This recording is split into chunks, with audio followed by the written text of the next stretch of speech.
ఓం శ్రీ మాత్రే నమః. అందరికీ నమస్కారం అండి.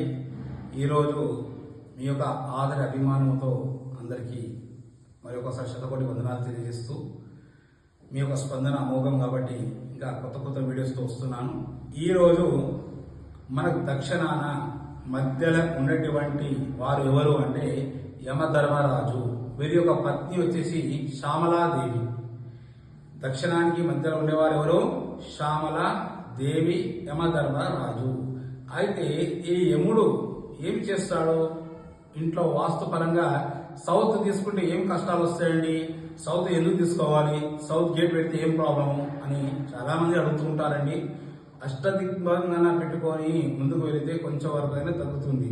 సరే, ఈ విషయానికి వచ్చేస్తే దక్షిణాన మధ్యలో ఏం జరుగుతుంది అంటే చాలా మంది ఒక క్వశ్చన్ ఉందండి. నాకు చాతాబడి చేసినని, నాకు బాణమతి చేసిరు, నా మీద క్షుద్ర ప్రయోగాలు చేశారు, నాకు ఎవరో ఏమి చేస్తున్నారు అనే ఆలోచన చాలా మందికి ఉంటుంది. ఇలాంటి ఆలోచన ఉన్నవారికి ఏకైక కాపాడే వ్యక్తి ఎవరు అంటే యమధర్మరాజు.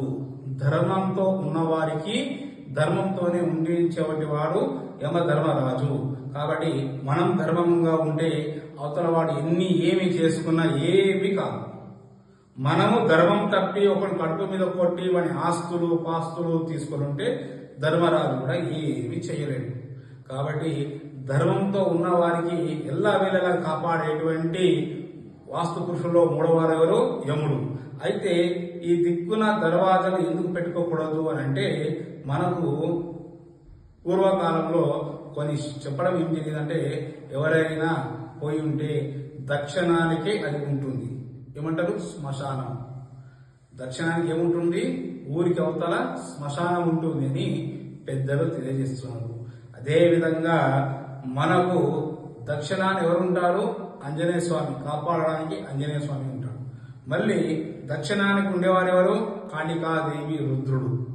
కాబట్టి మన కాపాడే శక్తులంతా అక్కడ ఉన్నారు. అయినా కానీ వాస్తుపరంగా దక్షిణాన ఉంటే యజమానిరాలు ఇంట్లో ఉన్నటువంటి స్త్రీలకు అనారోగ్య సమస్యలు చాలా ఉంటూ ఉంటాయి. అది అందరికీ కాదు, కొంతమందికి కలిసి వస్తుంది, కొంతమందికి కలిసి రాదు. కాబట్టి వాస్తు పరంగా మంచి పరిజ్ఞానం ఉన్న వారిని సంప్రదించి మీ యొక్క ఇప్పుడు వస్తున్నటువంటి లేటెస్ట్ మోడల్ ఏంటి? ఔరా స్కానర్, ఎనర్జీ లెవెల్స్ ఎన్ని ఉన్నాయి అనేది తెలుసుకోండి. ఎందుకంటే ఇంట్లో ఏదో ఒక రకమైన డబ్బు ఖర్చు కావడానికి ఆరోగ్యాన్ని పెడుతూ ఉంటాము. కాబట్టి ఎవరు అలా పడకుండా ఉండాలని కోరుకుంటూ అందరూ బాగుండాలి, అందులో మనం ఉండాలని ఈ వీడియో అంకితం చేస్తున్నాం.